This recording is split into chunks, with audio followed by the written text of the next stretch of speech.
Hey, it's Lack of Lepers. We're back. We're going to finish out this SCP Simply Creative People thing and move on. So we got a lot to cover and not a lot of time to cover it in. So let's get going. But before we get started, I want to say Happy Valentine's Day to everybody. Hope you had as good of a day as I did.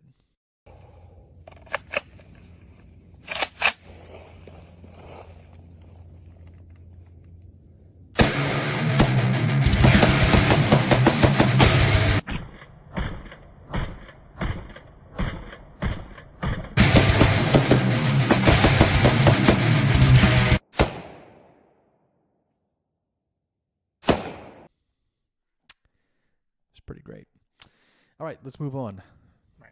And essentially, it's a rite that's used to set up a new deity in the The place rite. of the demiurge, which is The rite of concept spring. Gnosticism. Basically, the demiurge is an entity. Who that is this creates the world. Stravinsky of SCP? So, like God. And this entity. I want to was set up in place as hear, capable of I want to enacting, read an sense of SCP control like or I observe hear ethical and the then Rite of controlling Spring. it. So you set up someone to be the god, and then through the rite, you actually put a leash around the god. And this ritual is super old. And Fake laughter. people have tried to work it before and have completely failed. There is a leading to, devil the of death fake the laughter. It's people not who good tried for the ritual anyone. Up until 1881, because prior to that, they think the existing demiurge would stop it from working and kill the ritual workings, the people that were actually trying to do it. But in that year, somehow, we're not sure how, the existing demiurge was killed by a group of German occultists during the Sixth Occult World War or whatever. Yeah, the Sixth Occult War involved the death of the demiurge, which is terrifying and everybody hilarious at the knows same that. time, which is what a lot of third lot stuff does. And it's also a really interesting callback to the origins of the GOC, because the GOC originally was inspired by a creepypasta about Creepypasta birthed everything that we're doing now. In fact, every containment fiction collaborative site, especially on Wikidot, came from 4chan. Foundation sort of have an uneasy truce because of this anomaly. Because to do the ritual, you have to have certain physical objects. And then also to do the ritual, you have to know how the ritual works. And the GOC knows what objects are needed. Is he okay? And how those objects can either be controlled or the artifacts can He be did it created. again. Is he all right? What makes it? Harry Blank might need to get on this CPR. They were just talking about dying on the air. And so they have This is this part of joint that same operation gag? launched by the Foundation and the Allied Occult. He does sound like Agreement, he's which is gagging. essentially what the GOC was prior to Harry World War Blank II, better know with the some goal of practical preventing skills anyone's more than just completion telling people that he's of got a this ritual, because there PhD, were some Nazis raising his who wanted to eyebrow, try and make it and work typing during at World War II. 111 Guam. And it's interesting because it ends with world building, which is not that common on the SCP, where most of the time there's a crazy twist, or the narrative has a purpose. But this article ends with an agreement, essentially an international agreement called the Colon Agreement, to keep the GOC honest by auditing and identifying people who know about. Yeah, the so ritual that's and why hold their documentation information, can including supplant narrative. That because was the the Foundation original wants to make sure design that- of containment or fiction wants to to make start sure with. that no one in the world actually knows how this ritual works. Yeah. Which feeds into third law, because that Colon Agreement is the basis for an entire understanding of the paranormal world from a geopolitical perspective. Third law So- is one of the only actual things on the wiki that really puts in the homework on figuring Homework out was paranormal once things, something that organizations, the way wiki they work together, did. and also how magic Earlier works. series, and then even when I Each came one around in has 2018, people were still doing because it's, homework weirdly in order to grounded, write a while also being convincing article. Well, entirely that doesn't about exist magic. anymore. That's what I love about it, because In it's fact, grounded. let me You look pause at third law, this.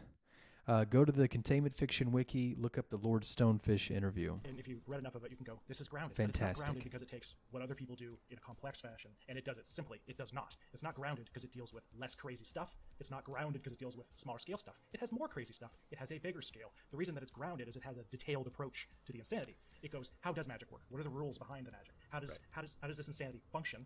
And what effects does it have? What is the feedback loop of magic? If you cast a spell, where does the rest of that energy go? And it actually has rules for explaining bit of it. It has overlap models for from last understanding how this time, magic but- works, what's happening and why, and that makes the world feel like it makes more sense, makes it feel less hand-wavy, makes it feel less a wizard did it-esque. Right, so Basically, third that's law the puts in purpose of extra homework containment to make you fiction. believe a man can And when fly, you and that's deviate the from real that, you get Yeah, and then I Hogwarts think and that is SCP. cool, but the thing I think that is so interesting and grounded about it is how it deals with He just described geopolitical, containment fiction. like negotiations. This is how between- far gone these individuals are, is that they have to find what should be a non-outlier, what should be the actual, bread and butter of the genre, of the writing style, and they have to, when they discover it again, tucked away in some canon, they have to, they think it's novel. This is what containment fiction was supposed to be.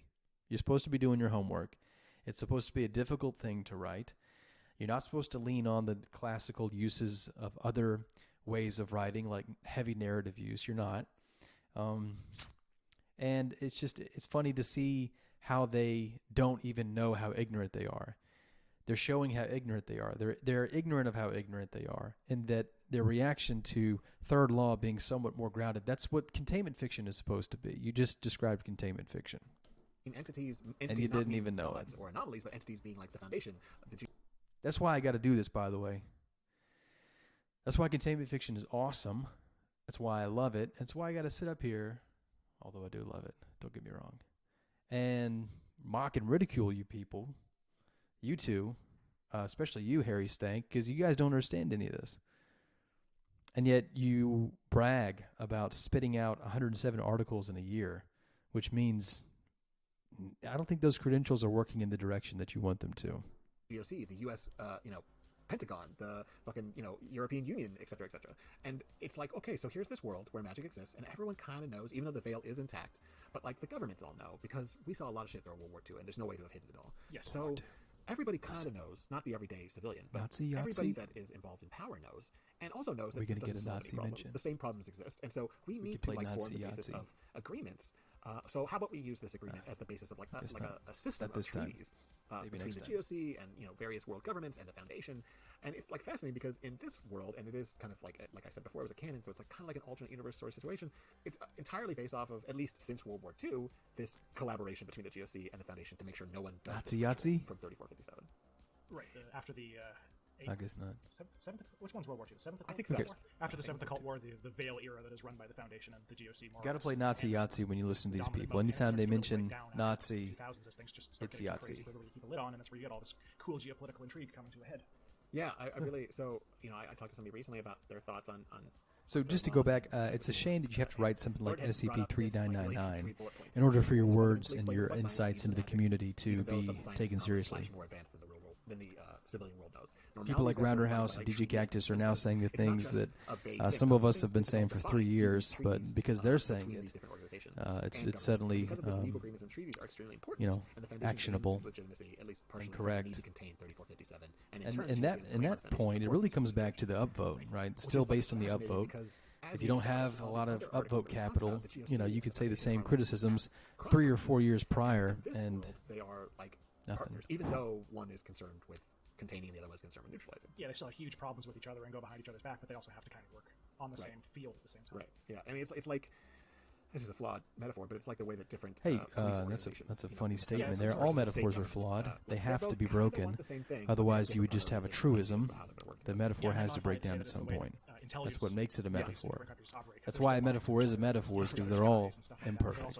Sharing a language and a problem. Otherwise, they wouldn't be a metaphor. There are levels of conversation where the U.S. government, like the CIA and NATO, are on the same page, but there are also levels of that conversation and relationship where they're 100% not at the same page because they're lying to each other. Yeah, and that's part of the beauty of it. Third Law has a lot of that intrigue in it, and it has a lot of magic in it, but it also has a lot of human character stuff in it because it does all of this homework to tell good stories. There is a sort of person on the SCP Wiki who will read the GOC, realize that it's more nuanced, and know that it has thaumaturgy involved, and then write in Harry Potter beforehand, so we could tell our story and our world would feel believable. And so Third Law stuff is actually really fascinating. The best thing that I've read so far is a tale series by Greenwolf called The Phoenix, the Nightingale, and the Magpies, which is full of this. You shouldn't have to keep telling me that it's fascinating. I should agree with you by what you're talking about. He still knew how to tell a story, but also knew where to pepper in technical details. You mentioned Greenwolf. What a blast from the past. Those of you who know who he is. I'd say top 5 most shit-talked people in the staff chat logs that I've seen that I'm not supposed to see, that you're not supposed to know that I've seen. Scantron, DG Cactus. Obviously, he read a lot of action stuff. He obviously read a lot of. I'd be surprised if he had Rainbow Six. Roxy, right, Dora, big Rainbow Six vibes in here, or played the video games. and Greenwolf. Because a lot of Clef's earlier writing comes across like Tom Clancy, if Tom Clancy ever got horny about something that wasn't a technical manual. Right, Clef's got this motif of promiscuousness in his writing. You can't even say that it's old because it's 4,000 contest entry. Seems to be his element. He was really good friends with Bright, although I'm sure he would distance himself now from that guy's reputation. Well deserved. But Clef did look up to Bright's sexual fluency, we'll say, and I can prove Produces a it. pretty high quality product, whether or not it'll make you happy if you have an idea that they don't like. But their ideas are excellent, and their execution is excellent, and it's pretty great. Absolutely. Yeah, and I wanted to close this out by talking about one of the articles by Greenwolf, and that's SCP-5525, which is the United States government. It's like 30 minutes left. Talking about closing this Which out. is like just one of the best titles I think I have seen on the wiki. Like, I thought some, because I forget who recommended this to me when I reached out and asked for recommendations for GOC. Now, the title of this one is, it's about the United States government looting. let me catch up. The title of this one is The SCP Foundation Moves Atlantis. That sounds like a Hardy Boys title. It's not a good title. And then Harry actually said something funny. He said tactical, which I think is great, because there is a demographic of people out there who will buy anything you put the word tactical on. I mean, like, toilet paper, gloves, dusters. They'll do it. They'll buy it. They don't care. And I was like, oh, cool, okay. And then I didn't realize that was actually the title. And I think that is so funny because, I mean, yeah, that's what the article's about, but it's like kind of not. That's the beauty of it is that that's all implied in the article. The title is almost yeah. like the Coles Notes, where it's like, if you didn't get what this was the United States government looted Atlantis. Right. So it's about this joint operation between the GOC and the Foundation maintaining a blockade around an anomaly, which is basically the sunken city of Atlantis. It's an advanced civilization that either lived underwater or at some point. So it kind of sounds like El Dorado. They have like technical words for it, but it is Atlantis. It turns out it's not actually basically Atlantis. As a later article will explain, it was Atlantis. Right. But I mean, for this purpose of this article. For the purpose of this article, it's just like, oh, I think I know what that is. Yeah. Right. Which is cool because it also like didn't just use the like buzzword. It's in the title as a joke. So instead of it letting be suggested, the lore obsession comes around and develops that for you later, just in case you were curious. The 108 had this emergency meeting under Article 13 of the Colon Agreement, which I thought was super cool, and set up a joint containment protocol, which is this blockade. And the reason they do so is because the U.S. has known about this for a while now. Like, I think this all takes place in like 1979, and the U.S. has been exploring and or looting this underwater like advanced El Dorado. City for, like, so we got Hogwarts, we got Mech versus Kaiju, we got El Dorado. because This is what the happens when entire you completely get away from the is that fact that while you're they were supposed to treating be the writing crash, realistically. they triggered You're this weapon supposed that, to be destroys writing a small and Caribbean hugging island. a I think groundedness. St. This is what Jeremiah happens is when an you island don't where, like, realize that. 15,000 people live, and it's just literally vaporized because of whatever this weapon was. And my thoughts getting to that point in the article is, okay, and now we're going to get down into like a, exploration log where an MTF has to like secure the anomaly, and It's then we'll amazing. figure out what the anomaly is. But like the article is not interested at all. Nope. It like turns asking a into, fish, like, where the hilariously, water like you said, is. like a I love technical this support manual of like a Clancy novel about a naval battle between the GOC and Foundation versus the U.S. Only it's no clue. they're not just firing shells at each other; they're also like launching psychic attacks, and like it's told in a very clinical Launching style. But like psychic you can like attacks. imagine the most horrific. Sounds like series of, Hogwarts. montages of, like, Once again, the doesn't this bridges kind of blowing sound up, like exploding, something that's vaporized set by up psychic to be powers, and it's just written fucking into a It's movie? an amazing log. It's a great log. It's a naval Something like, battle. also like while this. magic is It's happening. almost. That was a It's sentence. got- It's and, almost like there's the this water around delusion of ships turning grandeur into in modern marmalade, SCP or they're transpositioning on top authors. of each other, This or kind of they're came trying to around launch about psychic attacks at each other. It's just- way and it just keeps when it going. came to containment Getting fiction. crazier and Sorry, crazier and crazier, containment and breach. getting worse, and Because when that realities are happened, exploding in every people direction. started to And then, sort of how does this it sort of end? imprinted on their Ends with the psyche that they Foundation figuring out how could be writing an article that would later show up in a video game. And so they sort of fashioned their articles with that sort of nagging possibility in the back of their mind, I think. And we see very, very prominent examples of this, like I think SCP-1730 is a pretty good example of something that was, it's seemingly written in a way that that just beckons its adaptation to some other media, whether it's a video game or a movie or whatever. And that's kind of still what we're seeing here. You have with this introduction of the narrative, with the primacy of the narrative, which, by the way, the old SCPs, just because they didn't have an extensive use of all the things that made other styles of writing trite and overdone and already perfected in those mediums, when you use those again and again and again, you're going to get things that more and more and more resemble the things that have already come before, the trite things. Like the SCP Wiki basically right now is, aside from being, a picture book where people are like, hey, where's the picture? But it's also basically wanting to be Hollywood when it grows up, with the movies and the CSS themes and the visual stimulation and the visual appeal and the reliance on visual appeal, as Grigory Karpin already said in this podcast episode. And you've got things like the admonition hub, which literally refers to the people who are writing the articles as directors. It basically wants to be Netflix when it grows up. This is not an accident. And it's not an accident that these things are coinciding with basically the forgetfulness of what it is that containment fiction really is. And so, you can push the boundaries, and that's fine. You can push the envelope. But boundaries can also be defined as definitions, as the shape of things. And there's a point at which when you open your mind, you're so open-minded, there's no more boundaries and your brain will fall out. The trigger the super weapon, and they aim it at the U.S. fleet. And they erase the United States 13th fleet from existence. See, this thing wants to be a movie when it grows up. Horrific thing that the Foundation was forced to do because the U.S. government was going to fight a war to keep this item and others that was already responsible for the death of 15,000 civilians. Like, for once, I was like 100% on board with the Foundation's priorities here. They wiped this fleet out, and then the United States government takes a step back and decides to just take that on the chin, and they go, yeah, we never had a 13th fleet. It's fine. Yeah. I think it's like a year later, and they say that Jimmy Carter was like, look, we're chill. Like, we apologize for our involvement there, but they have completely disavowed. No one's gonna watch this. I don't really care. You know, I mean, I know this is not. Yeah, because I mean, that's like the most broad, like taking a broad brush to the plot of this article, and you know, even though we told you what happens, it's not even close to describing the fun of this article, because it is fun, like this log about this naval battle is just like a mile a minute craziness. Like from one moment to the next, crazier and crazier shit happens. I was actually talking to Greenwolf Sounds about bad. it. It says it's kind of like when you start seeing the second by second timestamps show up in a situation, you're like, I know this is about to get real. That's second really by funny. second timestamps, because you know there's a time code on each one of those logs. Why would you, if you were in universe, why would you be documenting things by second basis? Wouldn't you just kind of synopsize things at that point? And this is the lead up. What's it lead up to? Yeah, and I think not if you're an SCP SCP Wiki writer. Just started dipping my toes in you got to raise the stakes somehow. The articles we talked about in the general overview, you know, like I'm really excited to dip more into it because, you know, I think it takes this really interesting perspective on the GOC, which is that they are, whether or not they're necessary is up for debate, but the point is that they were there when this stuff got decided. You know, when para technology first started proliferating and the world started not making sense on a global geopolitical scale. They're just involved in it the way the Foundation is, and we all have to just like exist together and figure this shit out. That's a well said statement, very poetic. We do all have to exist together. Try to figure things out together, don't we? That's why I'm here. Most people use them as a punchline. I think we've kind of shown that that's unfortunate.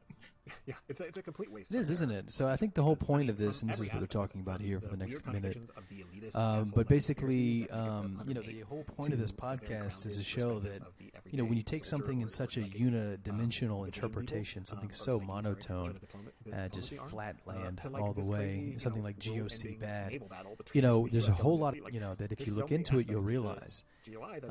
And the same is true for, you know, things like the SCF, the Society for Containment Fiction, for people like Harmony, for people like myself, for people like Almerduk, you know, others in our community who've been poo-pooed by, you know, been reputationally assassinated by SCP Wiki, essentially, where it's the same thing that these people are arguing against. Just in the same way they're saying, oh, hey, you know, it's not really fair, it's kind of unintelligent, you know, to say, oh, GOC bad, you know, they destroy anomalies and bad. But that is not carried over to in real life applications in the same way. There's more nuance to us and this whole thing than people like to give credit for. I think that some people don't want to find the nuance, they don't want to look.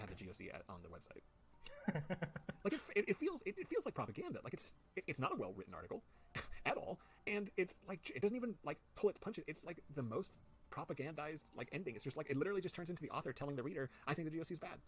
I think part of the reason I can't find the article now that I'm looking, but I think part of the reason people come with it's this opinion what they're doing here somewhere is they're in the thinking, and I like function this. This is why I like this podcast. They're thinking, but they're someone not sees critically GOC is very thinking early because article. they'll take the assumptions and conclusions that they draw, that the material and the GOIs and an analysis of these things and a deep dive into them can teach them, and they don't apply them to anything else actually in their life. They basically just take that furniture or whatever it is and just plop it in that one room, you know, and that's it. It's furniture to them. Once they leave the room, it doesn't go with them anywhere. So they're thinking.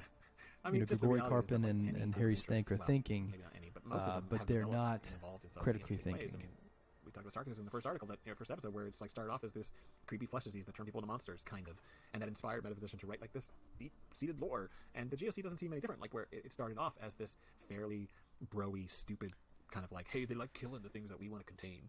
And pretty early on, Clef and others, and then later on Third Law, like we're like, no, there's some really interesting concepts at play here. See? And I've been like really surprised. Do you not think the same is true for it's rewarding to you see know that other any good communities? concept can Aren't produce we good sort of work, and GOIs, bad like work sort of depends on enemies to how the much nuance SCP you want Wiki, to all put its competitors, RPC, we're not going to go into it deeply, SCF, but I do want to also whatever. shout out War on All Fronts, Isn't it kind of similar? which is a canon that I mentioned last episode. And if you which is apply very this sort of, focused on, like, kaijus versus that's the only critical and thing sounds that they ridiculous, do but is it's they not. come It's to the amazing. conclusion that And there's pretty more much the than GOC perspective what is the meets the primary eye. perspective from the What you early see is articles not back necessarily in, all that you focusing get, on and the yet response to trying to destroy this they can't apply Godzilla that monster. anywhere Croco else, any squid. other way.